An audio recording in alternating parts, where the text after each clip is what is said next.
Los Angeles, California. This is Volume West with your host, Yahoo Music Editor, Lindsay Parker.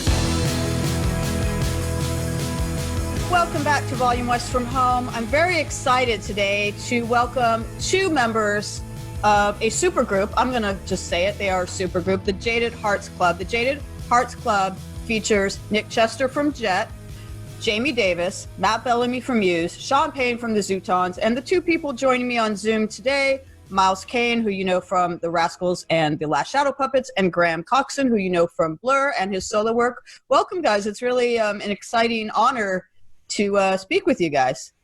Thanks a lot. Nice to be here. Yes, thanks for having us. Where are you? I know all of you guys are located across the globe, because at one time I had this kind of overly ambitious idea to get all six of you on a Zoom, and I was told that you're all in different time zones and all in different countries, and that was just not feasible. But Miles, I know you're in East London, but Graham, where are you zooming in from? I'm in North London. I'm not an awful long way from Miles, actually, really. So where is everybody else right now, basically? Like, because I know it's kind of ironic that this album, you know, you guys all played together. We'll get into that it all started with you guys playing live and playing parties. And now the album's finally out and you're all scattered and quarantined in different parts of the world. Where is everybody right now? Well, I think Jamie and Matt are in LA, and Nick is in Milan, and Sean is in Liverpool. That makes sense. So yeah.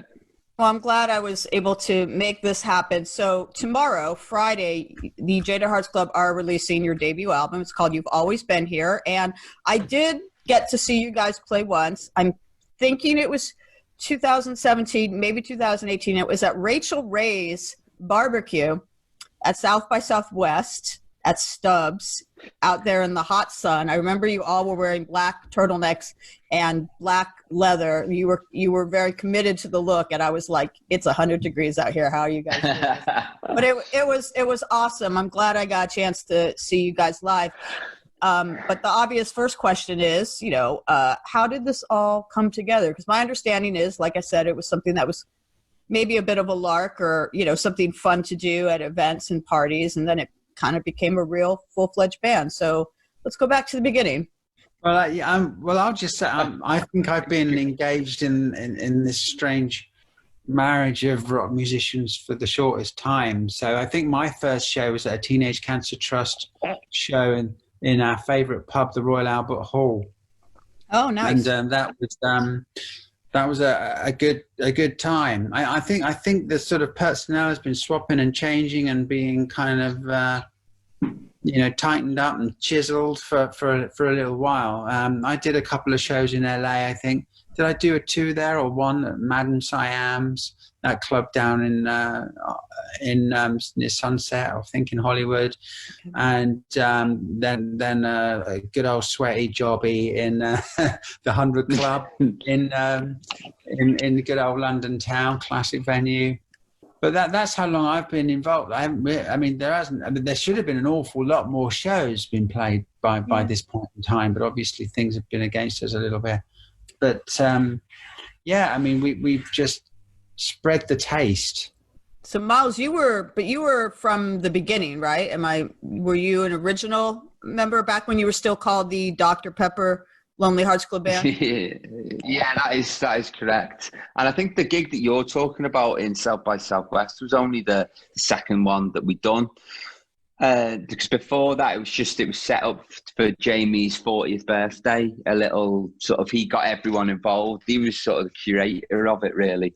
And the second gig was the one that you were at. And then there was a couple more that I missed, and that's when Graham had done them. And then the gig where it was the lineup as what it is today only happened like last year, was when we played the 100 Club in London. And that was when I think everyone's role seemed to fit, and that felt like the going forward, that'd be the lineup. With that very first gig you did for the birthday party, wasn't it kind of kept under wraps? Like people didn't know that? It was Jamie's 40th, and he just like rented this little bar in LA, and like a little private thing, and he had his mates down, and we were the the band playing there. I think everyone knew there was a band playing, but they didn't know it would be us or whatever. But it was fun. What band? What bar in LA? I didn't realize that the very first gig was actually in LA. Paul Vu. Really? I know on Melrose. Yeah, you know the Houston brothers. They own those bars. Yeah, Paul Vu. I've been there. Not unfortunately, I wasn't there that night. Yeah. Wish I'd been there. Yeah, that place is tiny. It doesn't even have a PA.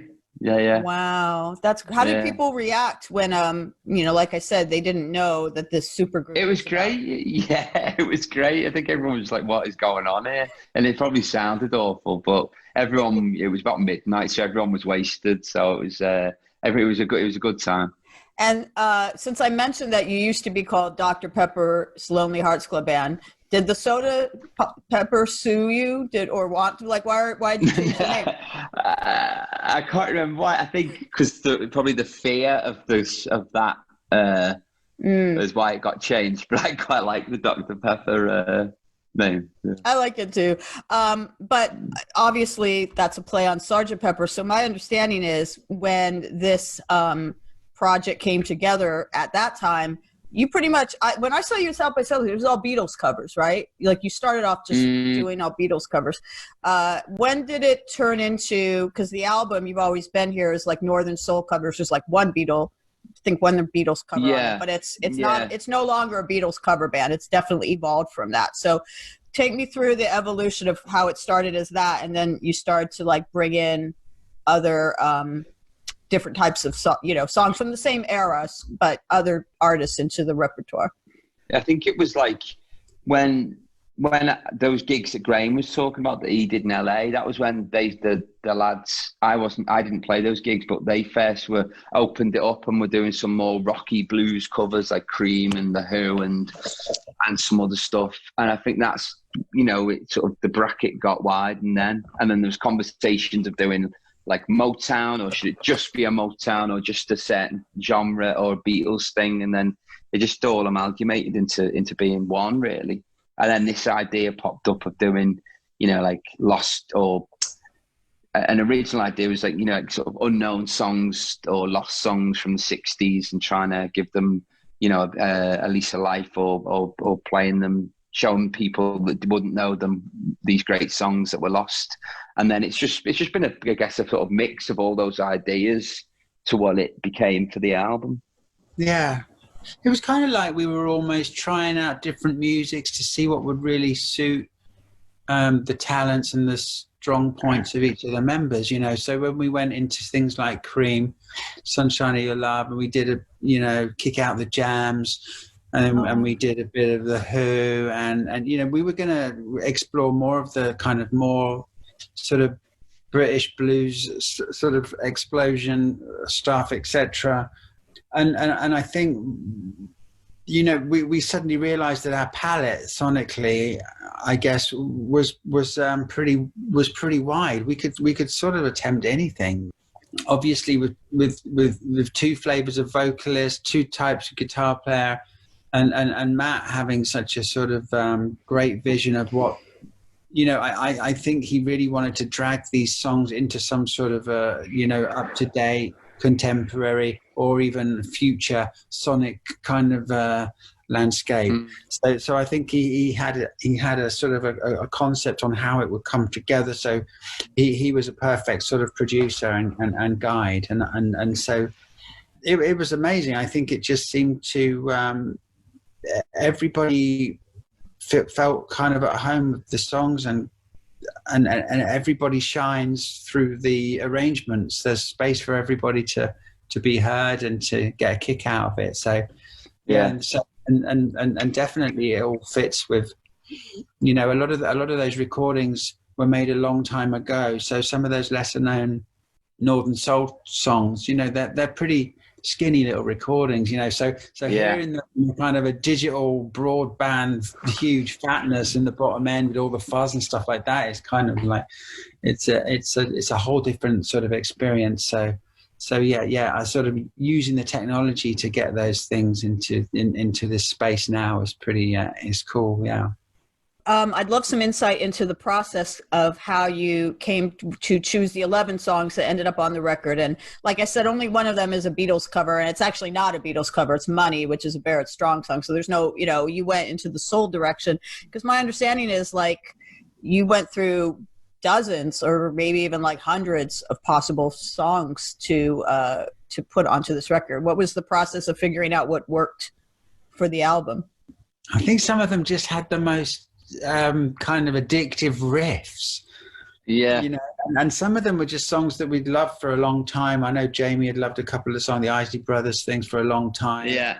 And, and some of them were just a good challenge, especially for the vocalist, especially, with Nick trying to get his laughing gear around Marvin Gaye and things like that, and really having to be forced to appreciate that bloke's laid back but intense kind of way of singing. Miles? Yes. Do you have anything to add, Miles? You're totally right.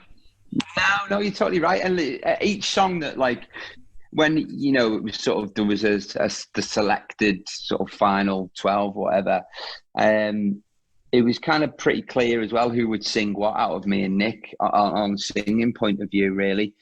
And or I thought there could have been a bit of back and forth, and you'd try it and then you'd swap or something. But the 4 or 5 I sing were the first ones I just did, and they ended up sticking. So it was, apart from, I found like Love's Gone Bad quite hard to sing, and it took me a bit of, it was harder than what I thought, but we got there in the end. But what I did first ended up sticking. So it was pretty harmless, really. So there was never a time when you and Nick from Jet argued oh, I want to do that song. I want to put a spell on you or whatever. There was no battle. No, that'll be on the second album. That we'll have a bit of we won't be speaking to each other by the second album. Yeah. You've got to have fights in the second album. Yeah, the second album. I really like it on the live recordings that we've got out when we do Gloria by them, and there's a little bit more of an interaction. I think maybe there might be more of that, a more sort of loose thing and some more improvisation when we do live shows and things like that. But I think for the recording, it's stricter.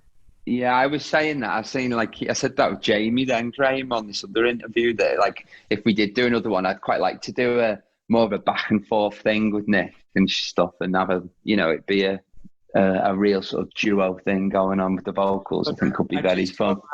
I saw Van Morrison recently, and he was bringing on Chris Farlow quite a lot, and they were doing a little bit of that. Were they? Yeah. I could get down with that, Graham. Are you guys bummed at how Van Morrison's kind of lost the plot a little bit? Oh. Why did I mention Van Morrison? I'm still a fan of his music, but he has lost the plot a little bit. Man, he's got a great voice. Maybe that's why he doesn't want to put anything in front of his mouth. So it sounds like you guys a harmonica and a sax. Yeah, well, hopefully his legacy remains intact. I actually haven't listened to his. I know he put out a couple anti-mask, anti-lockdown songs, but I can't claim I have listened to them. I'd rather listen to his classic stuff. But it sounds like you guys are already sort of thinking ahead that this won't be a one-off project, that you're already thinking that there'll be another Jaded Hearts Club record. Is that something you guys are already thinking about? Just for the fights, it seems like. Yeah, just for the cameras, for the reality show. Yeah, oh my God! I know you're just joking, but if you had a reality show, we're all gonna live in a big house. That'd be amazing. Yeah. Okay. Who can greenlight this? I would watch that in a heartbeat. Oh my God! Or you remake the Sgt. Pepper's Lonely Hearts Club Band movie as Dr. Pepper's Lonely Hearts Club Band with instead of the Bee Gees and Peter Frampton, it'd be you guys. The world's our oyster. Yeah. Well, I'm curious because with this album, you focused on a Northern soul theme, which I'd like to talk more about. But as you said, there's other things that you did. You did a lot. You started off doing all Beatles covers. You did more stuff that was kind of punk. You've done the more British blues thing. Do you think maybe you would do a second record that was like say all British blues songs or something that was thematic like, you know, genre focused like that? Because that would be cool. Well, no, maybe. I mean, I think the thing about the Northern Soul songs and all of that is they've got everything. You know, there's pain and tragedy, and yet you can dance to them, and yet they're uplifting. And you know, there's something special about that to an audience. And I think Jaded Hearts are pretty selfless. I think that they seem to be choosing stuff that are really audience focused, you know. You're right. It carries on like that, you know. So audience have a great time and just listening, and we're playing great music. Yeah, you are. Well, I'm really enjoying this conversation, but we do have to take a quick break. I do want to talk more about Northern Soul and all sorts of other things with you guys. So we will be right back with Miles Kane and Graham Coxon of the Jaded Hearts Club right after this on Volume West from Home. Volume West from Home, I'm once again joined by Miles Kane, who you may know from The Last Shadow Puppets, and Graham Coxon, who you may know from Blur. But together with a bunch of other big names, they are in the supergroup, the Jaded Hearts Club, whose debut album, You've Always Been Here, drops tomorrow. We're having a really fun conversation about some of the influences behind this album, namely Northern Soul. So I'd love to ask more about that. And Northern Soul, though some of the artists in that genre are definitely American, it was still a very uniquely UK phenomenon that didn't really catch on here, except for like a little bit of Dexy's Minute Runners, except Come On Eileen was like their big hit here. And I guess probably the biggest example of a crossover of like a Northern Soul hit here would be like when Soft Cell covered Tainted Love, and it was such a massive hit here, but a lot of people didn't know about the Gloria Jones version, probably still don't. So like, for people who are listening who don't necessarily know what Northern Soul is and the phenomenon of it and the clubs, which in the Love's Gone Bad video, we see that kind of dancing and stuff. Can you sort of explain what that is and how it also, I'm curious if that was something you were really into, either of you, growing up. Oh, well, I mean, I didn't know an awful lot about the Northern Soul thing right away.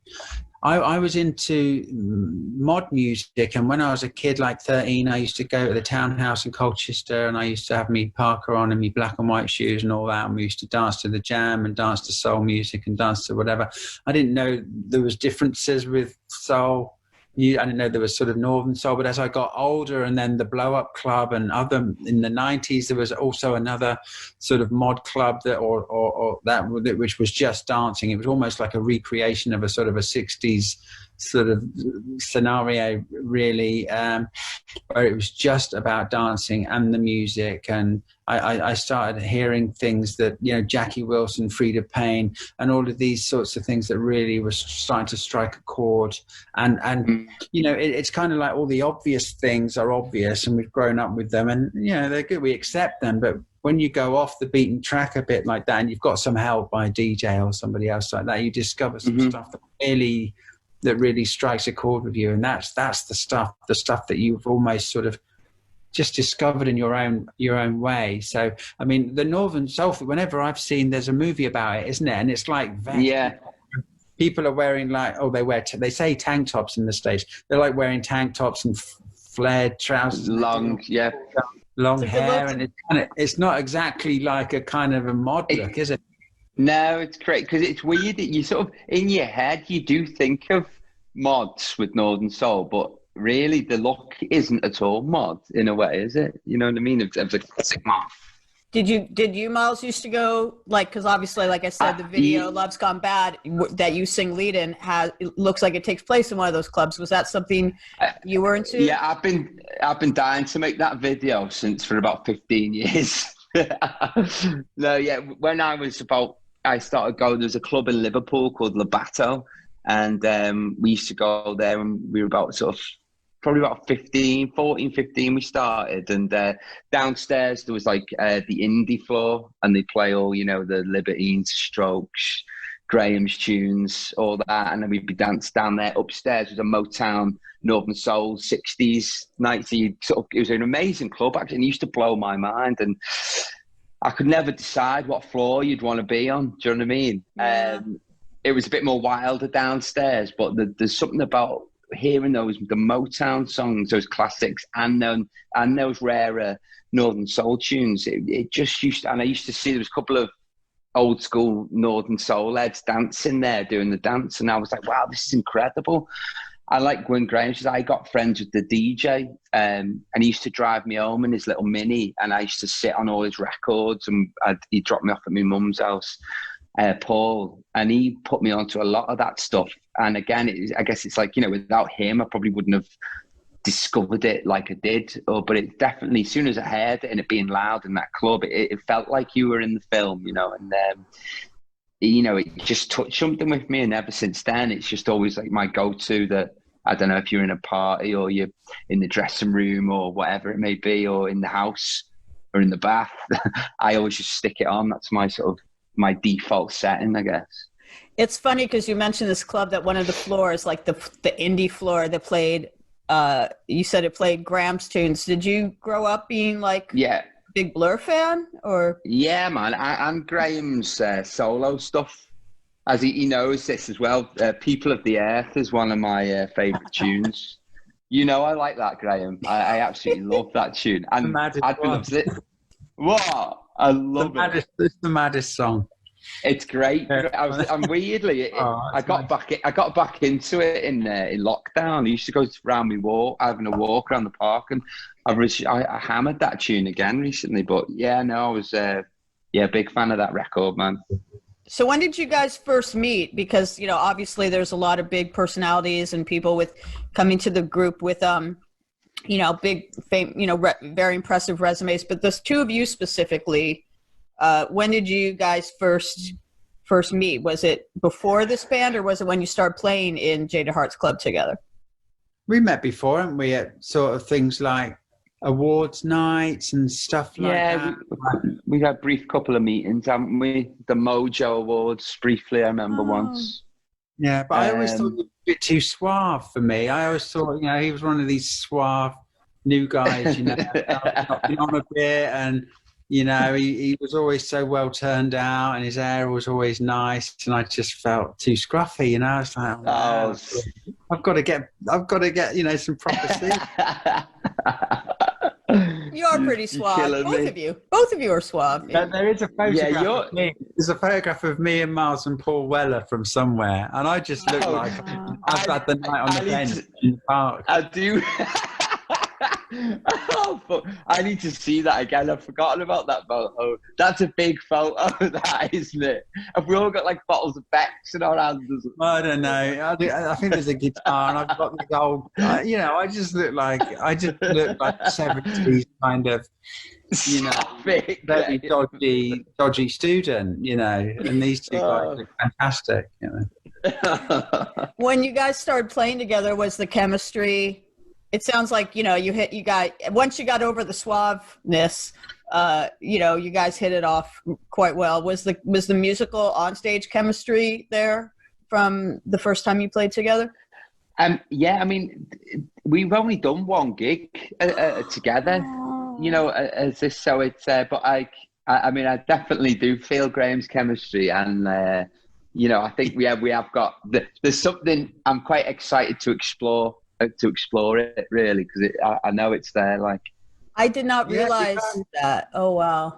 Yeah, you can't really help it. It's like we hit it off straight away, and that's lucky between people when you can just hit it off, and there's nothing apart from just feeling good about it, and you've got good songs to play, and that's what's the great thing. It's like no one is getting hurt. No one is getting.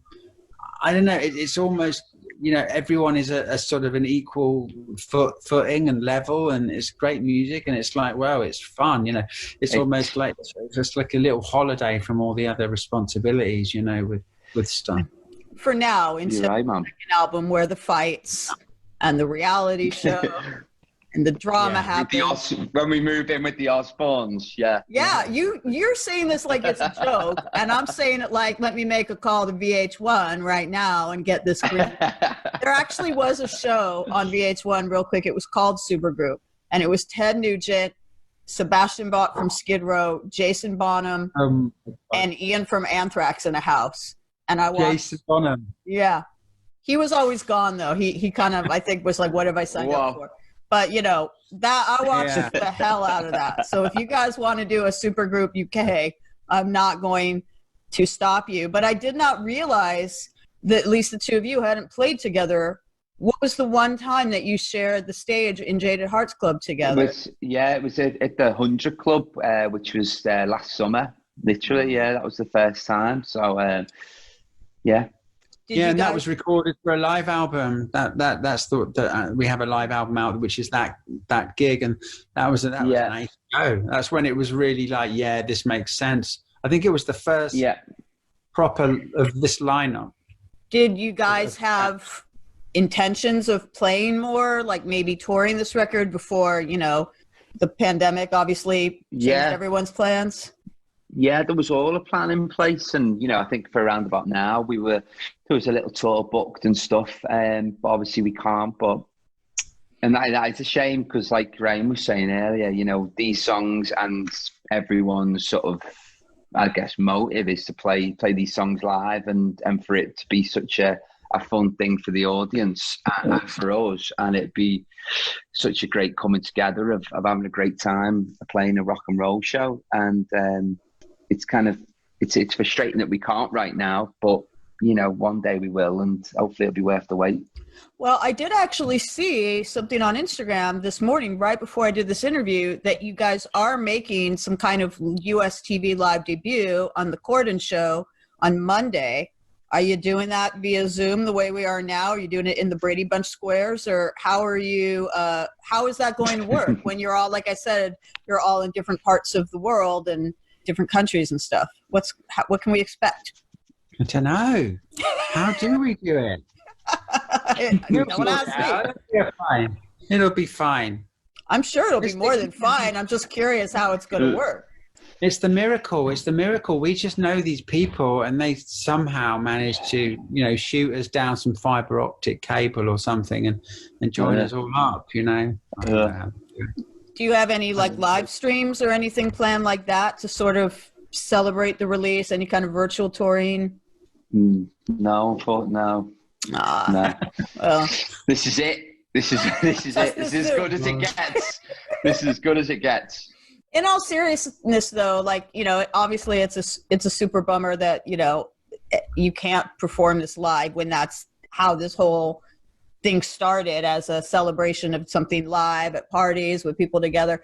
But do you feel I feel this album is well timed because it's a dark time, it's a crappy time, and all of this music on the album, even the slower songs, are very celebratory. Do you feel did that have anything to do with wanting to put the album out now? Because I do think it's a good record to put on if you're feeling a bit in a funk. I've danced around it in Northern Soul style in my apartment right here. I really have, and it was good. I guess anything to distract everyone from the negativity, especially in the States. Yeah. Who knows? But it just means that we're going to be chomping at the bit when we finally get out there to do it. I mean, it's just going to be ridiculous. I am chomping right now. I'm curious because I was asking about any future plans you had for music, and if you would maybe focus on a different specialty or whatever. Have you guys ever written any originals, maybe in the vein of this music, inspired by Northern Soul, inspired by 60s music, or is that something you would consider doing? I think we've kind of come out of that kind of culture in a way, musically anyway. I think we feel at home in that area. So I think we've both done stuff that has been heavily influenced by it, and it's definitely somewhere we feel comfortable. So I just meant as Jaded Hearts Club. Would Jaded Hearts Club ever do like I said, this album? Write our own tunes. As do an album of originals as opposed to an album of covers. Yeah. Why not? Yeah. I don't see why we shouldn't really see that as some sort of an option, whether it, it might not work. But I think it'll be fun to try anything. We've got, all of these brains and all of the musical beasts in one band. We've got to see what it does, see what this baby can do. Yeah, you're right. I think that sounds like a good time. Well, before I let you guys go, obviously you were here to talk about the Jaded Hearts Club and what might be happening with them, but what other stuff do you have going on, whether it's solo stuff, Last Shadow Puppet stuff, Blur stuff, other projects? What else are you keeping busy with that you could let our listeners know about? What are you doing, Graham? What are you doing? What are you doing? Isn't his accent nice? I've got some. I've been up to things with various. I've been, I was doing some graft with Duran Duran in the studio. Wait, what? Please tell me all about this. I'm like a huge Duran Duran fan. I did not know you were working with them. Oh my God. Really? Yeah, they were working. They've been working. I don't even. Am I allowed to say this? I think so. No, I think it's out there. I think it's out there. Yeah. I was in the studio during their recording of some new things, and that was great. And really was Giorgio Moroder there? Because I hear they're working with him as well. I know that is the case. Oh, they may be. I wasn't on those sessions. They were more the North London sessions. Me and Errol Alkan, the DJ. Did you write with them? Did you write with Duran Duran? Well, we kind of jammed things around, and I suppose it was writing in the sense that I was there when songs were being constructed, jammed, and chord sequences settled on, and routes through chord sequences decided on. You can see how excited I am. When can we hear this? When can we hear this? Cool. It is. It's going to be good, and I don't know, next year, I guess. I don't know when. How did that come about? Wow. How did that come about? Did you know them before? Did they reach out to you and say they were fans? How that? Well, yonks ago, about 3 years ago, I was doing a panel about David Bowie, and Nick was next to me on the panel, and we seem to get along quite nice. He's a nice chap. And he says, "Do you know, Graham, Duran are getting together again? It might be fun to pop into the studio." I said, "Whoa, yeah, actually, it might be fun." Did you grow up as a Duran Duran fan? I was kind of a bit young.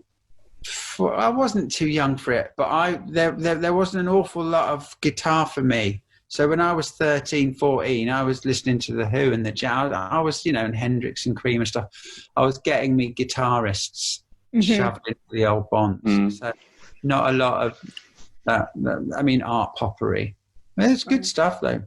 Absolutely. Well, I'm incredibly excited about that. I will be looking for. That's something to look forward to for next year. What about you, Miles? What are you working on? Lindsay, I can't compete with that excitement of Graham and Duran Duran. I think it should just end there, to be honest. Yeah. Well, no, any Last Shadow Puppet stuff or anything? No puppet stuff at the minute. I just finished a fourth solo record a couple of weeks ago.